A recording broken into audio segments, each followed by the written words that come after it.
ونفثه يا أيها الذين آمنوا اتقوا الله حق تقاته ولا تموتن إلا وأنتم مسلمون يا أيها الناس اتقوا ربكم الذي خلقكم من نفس واحدة وخلق منها زوجها وبث منهما رجالا كثيرا ونساء واتقوا الله الذي تساءلون به والأرحام إن الله كان عليكم رقيبا يا أيها الذين آمنوا اتقوا الله وقولوا قولا سديدا يصلح لكم أعمالكم ويغفر لكم ذنوبكم ومن يطع الله ورسوله فقد فاز فوزا عظيما رب اشرح لي صدري ويسر لي أمري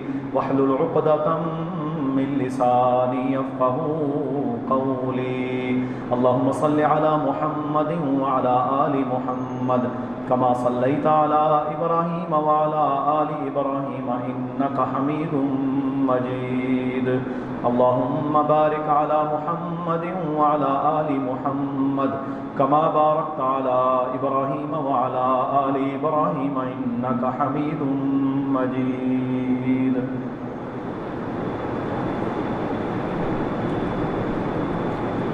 محرم الحرام حرمت والے مہینوں میں سے ایک مہینہ ہے۔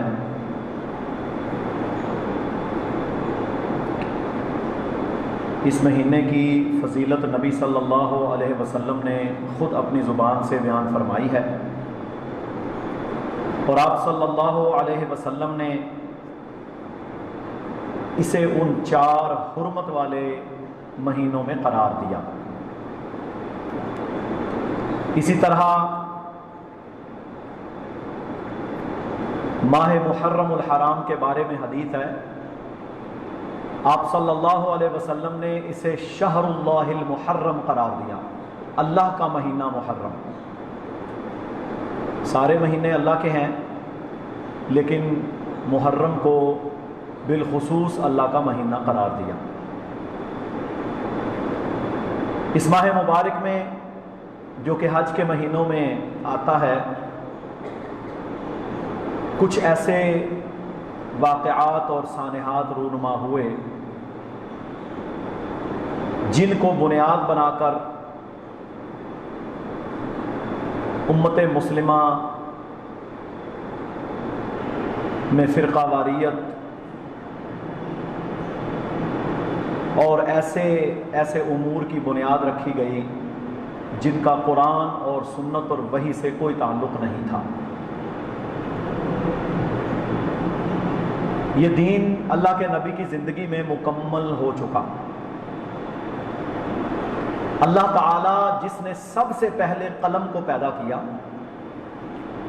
اور اس قلم کو حکم دیا کہ قیامت تک ہونے والے سارے واقعات کو لکھ دے، اسے تقدیر کہتے ہیں۔ تقدیر کا لفظی مطلب ہوتا ہے اندازہ لگانا۔ ہمارا اندازہ غلط بھی ہو سکتا ہے، پر اللہ جو اندازہ لگاتا ہے وہ غلط نہیں ہو سکتا۔ اللہ کی ایک صفت ہے عالم الغیب والشہادہ، اللہ غیب کا جاننے والا بھی ہے، جو آنا ہے وہ بھی جاننے والا ہے۔ میرے اور آپ کے لیے پاسٹ، پریزنٹ اور فیوچر یعنی ماضی، حال اور مستقبل الگ الگ ہیں، میرے رب کے لیے ان میں کوئی فرق نہیں، اس کا علم کامل ہے۔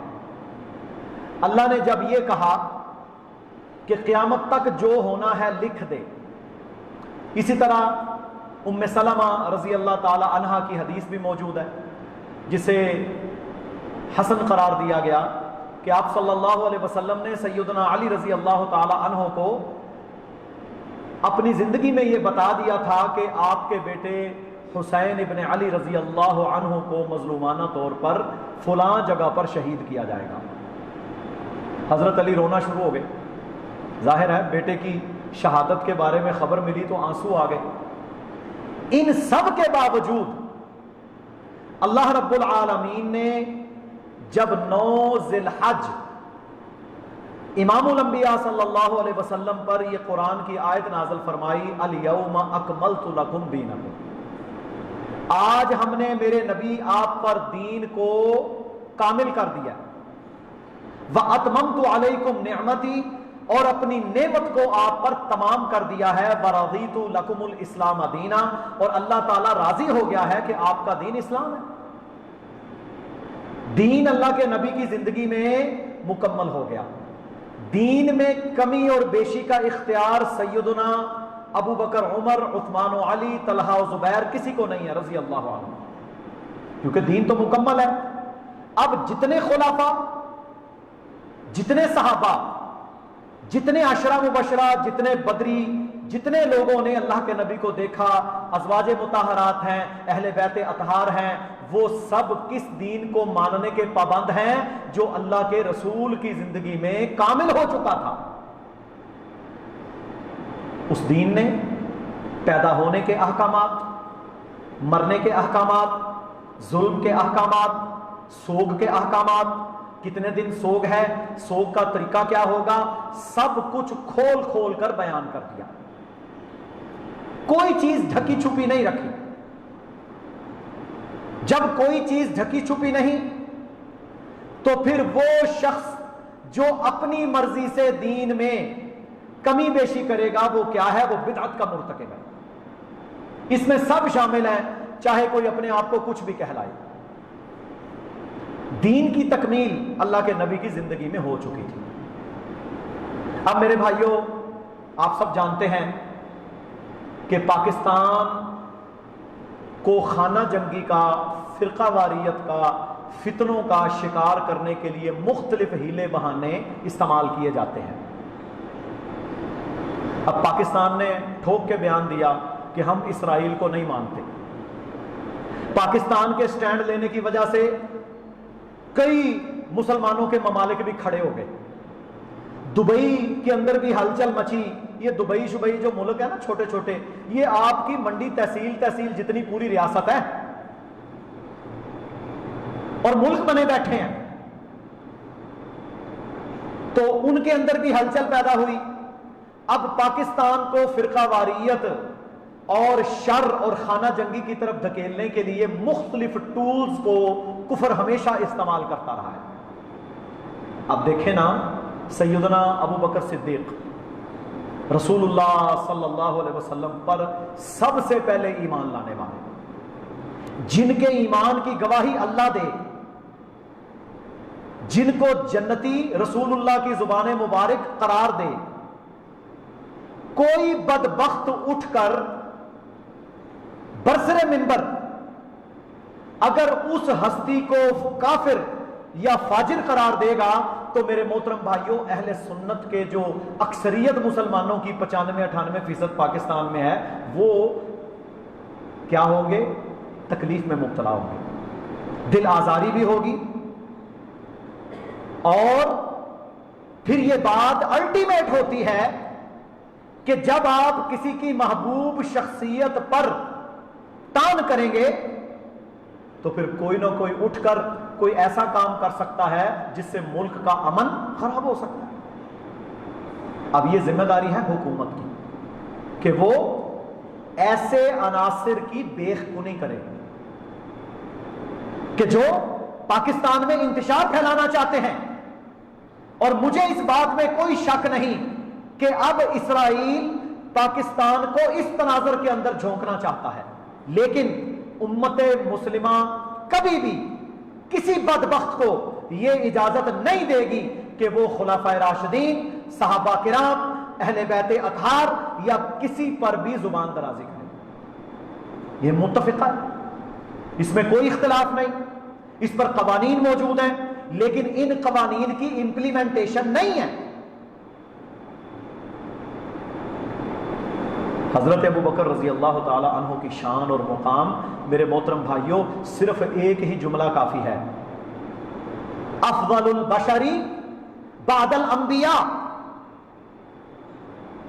اس کائنات میں جتنے انسانوں کو اللہ تعالیٰ نے دنیا میں بھیجا، ان میں سب سے افضل اللہ کے رسول اور نبی ہیں، ان کے بعد ساری امتوں میں سب سے افضل اگر کوئی ہے تو وہ سیدنا ابو بکر ہے رضی اللہ عنہ، اس میں کوئی شک نہیں، افضل البشر بعد الانبیاء۔ نبیوں کے بعد کسی امت میں، چاہے ابراہیم علیہ السلام کے صحابہ ہوں، چاہے موسیٰ علیہ السلام کے صحابہ ہوں، کسی نبی کے صحابی ہوں، کسی کی اتنی فضیلت نہیں جتنی سیدنا ابو بکر کی ہے۔ اس ہستی کو جنہوں نے اپنی جان، اپنا مال، اپنے گھر بار سب کچھ اللہ کے دین کے لیے قربان کر دیے، اور اللہ کے نبی صلی اللہ علیہ وسلم نے اپنے مرض الموت میں، یعنی بالکل اپنے آخری وقت میں کیا فرمایا تھا؟ فرمایا سارے دروازے مسجد نبوی کے بند کر دو سوائے باب ابو بکر کے۔ کہا میں بیمار ہوں، میں جماعت نہیں کروا سکتا، میری جگہ پر مصلی پر اگر کھڑا ہوگا تو عائشہ آپ کے والد کھڑے ہوں گے رضی اللہ عنہ۔ حضرت عائشہ نے جب دیکھا نا اللہ کے نبی بیمار ہیں، پریشان ہیں، آپ صلی اللہ علیہ وسلم کی ٹانگوں کے اندر اتنی سکت نہیں تھی کہ کھڑے ہو سکیں تکلیف اور شدت کی وجہ سے، میرے محترم بھائیوں، فرمایا کہ یا رسول اللہ صلی اللہ علیہ وسلم، میرے والد محترم بڑے نرم دل ہیں، وہ آپ کے مصلی پر آپ کی زندگی میں کھڑے نہیں ہو سکیں گے، میں عمر سے کہتی ہوں رضی اللہ عنہ وہ آ جائیں، میں فلاں سے کہتی ہوں۔ فرمایا نہیں، اگر میرے مصلی امامت پر کوئی کھڑا ہوگا تو وہ ابو بکر میرا یار غار ہوگا، کیونکہ نہ زمین والے مانتے ہیں نہ آسمان والا مانتا ہے۔ بڑی واضح حدیث ہے، صحیح البخاری کے اندر یہ روایت ہے۔ اللہ کے نبی کے پاس ایک عورت آئی، کہا جی میں یہ مسئلہ پوچھتی ہوں، یہ مسئلہ پوچھتی ہوں۔ جب جانے لگی تو کہتی ہے یا رسول اللہ، اگر میں اگلی بار آؤں اور آپ کو نہ پاؤں تو میں کس سے پوچھوں؟ فرمایا ابو بکر کے پاس جانا۔ کوئی دنیا کی لالچ نہیں تھی، ثانیت نہیں اذ ہما فی الغار، صرف ایک واحد صحابی ہیں جن کی صحابیت قرآن سے ثابت ہے۔ سورہ توبہ جب غار کے اندر تھے تو کیا فرمایا؟ اذ یقول لصاحبہ، فرمایا جب دو میں سے ایک تھا غار کے اندر، اذ یقول لصاحبہ، تو میرے نبی نے اپنے صحابی سے فرمایا لا تحزن ان اللہ معنا، غم نہ کریں اللہ ہمارے ساتھ ہے۔ مال بھی دیا، جان بھی دی، قربانی بھی دی، ہجرت میں بھی ساتھ رہے، اور میرے محترم بھائیوں اتنی محبتیں کہ اسلام کے لیے سب کچھ اپنا قربان کر دیا۔ صحیح بخاری میں 3671 نمبر حدیث ہے، سیدنا علی رضی اللہ تعالی عنہ کے بیٹے محمد ابن علی، جنہیں محمد بن حنفیہ کے نام سے یاد کیا جاتا ہے، کیا پوچھتے ہیں؟ کہتے ہیں ابا جان مجھے یہ بتائیں امام الانبیاء صلی اللہ علیہ وسلم کی امت میں سب سے افضل کون ہے؟ سیدنا علی رضی اللہ تعالی عنہ نے فرمایا سب سے افضل ابو بکر صدیق ہے۔ کسی اور کی بات نہیں میں کر رہا، میں بنو ہاشم سیدنا علی رضی اللہ تعالی عنہ کی بات کر رہا ہوں۔ کہا اس کے بعد کون افضل ہے؟ کہا اس کے بعد افضل عمر بن خطاب ہے۔ بیٹا کہتا ہے مجھے یہ شک ہوا کہ اگر میں نے اب پوچھا نا کہ اس کے بعد کون افضل ہے تو آپ کہیں سیدنا عثمان کا نام نہ لیں۔ میں کوئی تاریخ کا حوالہ نہیں دے رہا، میں صحیح بخاری کی حدیث بیان کر رہا ہوں۔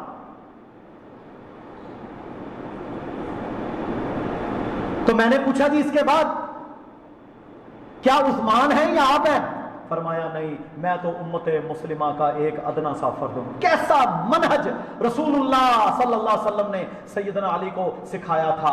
بلکہ ہمارا تو میرے بھائیوں یہ ایمان ہے، آپ چوتھے خلیفہ ہیں، رسول اللہ صلی اللہ علیہ وسلم کے داماد ہیں، اللہ اکبر، اللہ آپ سے محبت کرتا ہے، آپ اللہ سے محبت کرتے ہیں، اس میں کوئی شک نہیں۔ لیکن حضرت علی رضی اللہ تعالیٰ عنہ نے اپنے آپ کو تیسرے نمبر پر بھی قرار نہیں دیا۔